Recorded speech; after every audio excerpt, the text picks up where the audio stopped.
This is Kathy Knipfer, instructor for Nursing 2333, recording the Managing Nursing Care lecture for Chapter 22 on Consumer Relationships. Nurses are responsible to the consumer.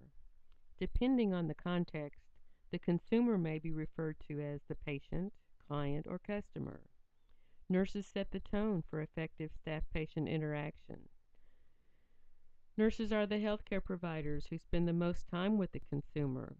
Therefore, effective consumer relationships are integral to patient satisfaction and positive outcomes for patient care.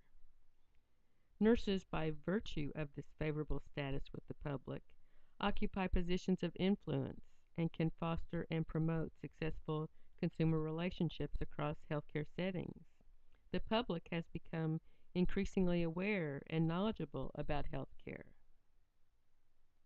In healthcare, consumer relationships is a term for the multitude of encounters between the consumer, who is the client, patient, or customer, and healthcare system representatives. Consumerism in healthcare is influenced by the increased use of health information, the global disease burden of chronic illness, employers' perspectives, the Patient Protection and Affordable Care Act of 2010, and also health information technology. As you know, there are disparities in health care. It may be insurance versus access to care. It may be regarding access to health information. So we should implement strategies to reduce these healthcare disparities. Health literacy is the degree to which individuals have the capacity to obtain, process, and understand basic health information and services needed to make appropriate health decisions. Health literacy is a major concern in the delivery of safe health care. This involves more than reading ability. It involves understanding the expectations, preferences, and skills of consumers as well as those of providers. Think about what you might feel like if you were diagnosed with a chronic illness such as diabetes. What would you be worried about? What would you want to know? What if you work in a setting where caring for diabetes is not common and you didn't know very much about it? What would you feel like if your healthcare provider assumed that you understood how to manage your newly diagnosed illness?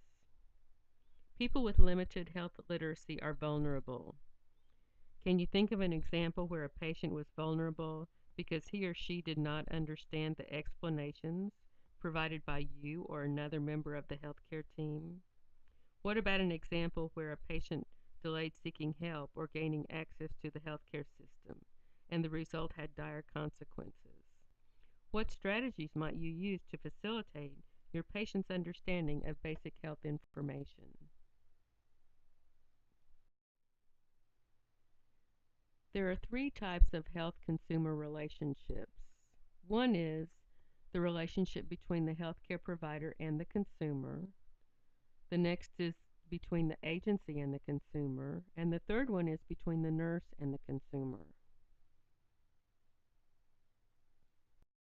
Nurses have responsibilities in consumer relationships in four major areas. They are service, advocacy, teaching, and leadership.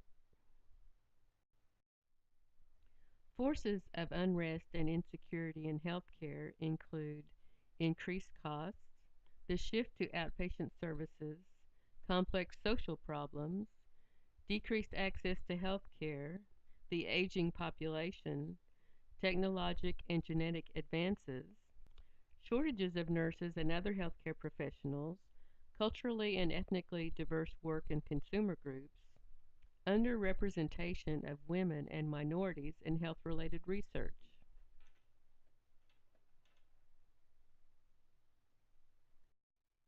There are opportunities for nurses with respect to consumerism. They might provide care coordination, such as with the National Priorities Partnership or in patient-centered medical homes, and they should always involve the patients.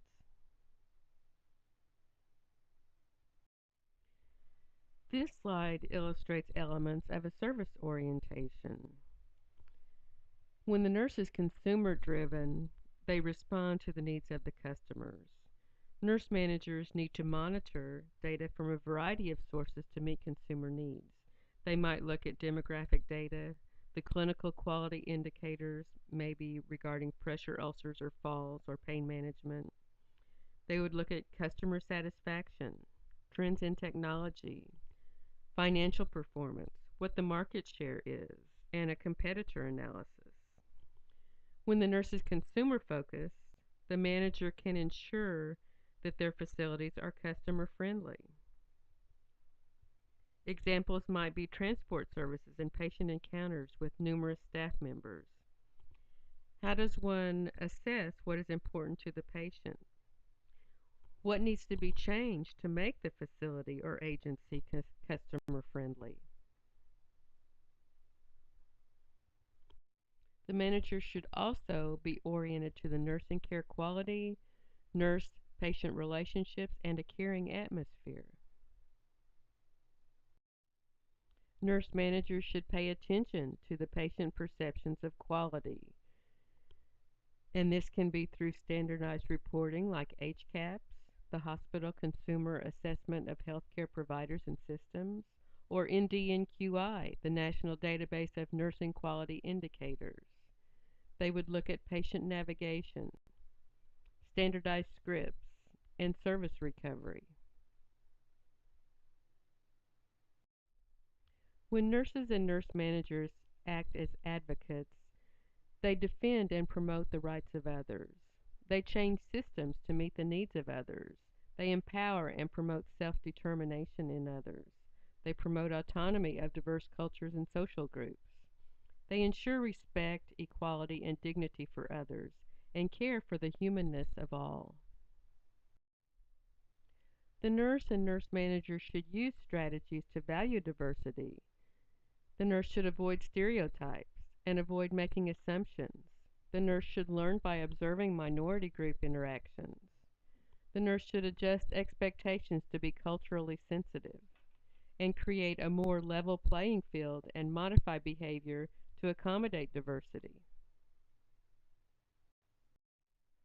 Let's look at successful consumer education. The 3 P's are philosophy, priority, and performance. For philosophy, patient education is an investment with a significant positive return. For priority, education is important. For performance, clinical teaching excellence is a required skill for all nurses, and they should be culturally competent.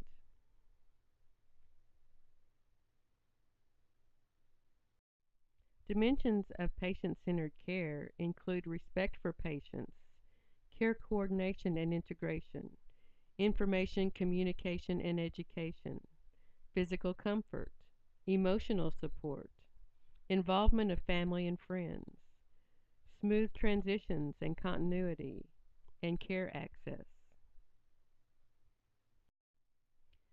Nurses can use nursing process as a model for creating teaching plans, assessing, diagnosing and planning, implementing, and evaluating. When assessing in order to create a teaching plan, the nurse would analyze the learner, assess knowledge and skills, analyze the task, and assess the performance level needed. When diagnosing and planning in relation to a teaching plan, the nurse would set the strategy and plan the content. The nurse would develop a time frame and assess readiness to learn. The nurse would also establish expectations. During implementation of a teaching plan, the nurse would initiate plan strategies, test for readiness, sequence the tasks, vary the learning aids, and adjust for cultural diversity. When evaluating the effects of the teaching plan, the nurse would analyze achievements and examine consumer skill levels. The nurse would compare progress with the planned strategy and validate success or revise. Let's look at a teaching model using the general systems theory. The components are input, throughput, output, and feedback. The components of input are knowledge, facts, reasons, information, context, and comparisons. Factors considered in throughput are lived experiences, broad relationships, understanding, social and cultural meaning, and consequences. Factors to consider in output are changed behavior, such as a return demonstration, questioning, idea generation, new standards, and a vision. Strategies for providing feedback include praise, such as giving praise for a proper insulin administration, pride, caring, and an improved state. Strategies for nurse leaders include focusing on the consumer, recognizing staff members' unique contributions, promoting staff members' sense of dignity, worth, caring, cultural diversity, and sensitivity, being open and flexible, and making caring visible. The nurse leader should also understand the economic value of services, value interdisciplinary approaches, apply standards of care, use evidence, evaluate patient outcomes, and evaluate patients' perceptions of care. This slide illustrates key points in fostering excellence in consumer relationships. The nurse manager should allow professionals to influence practice. The nurse manager can allow professionals to participate in committees, solicit input for the development of key policies and procedures. Also being sure that direct patient care staff members have a consistent mechanism for input into the organization's decisions related to patient care. The manager should provide opportunities for staff to learn new skills. This could be with formal continuing education, staff development programs, and inclusion of staff in the needs assessment for each program.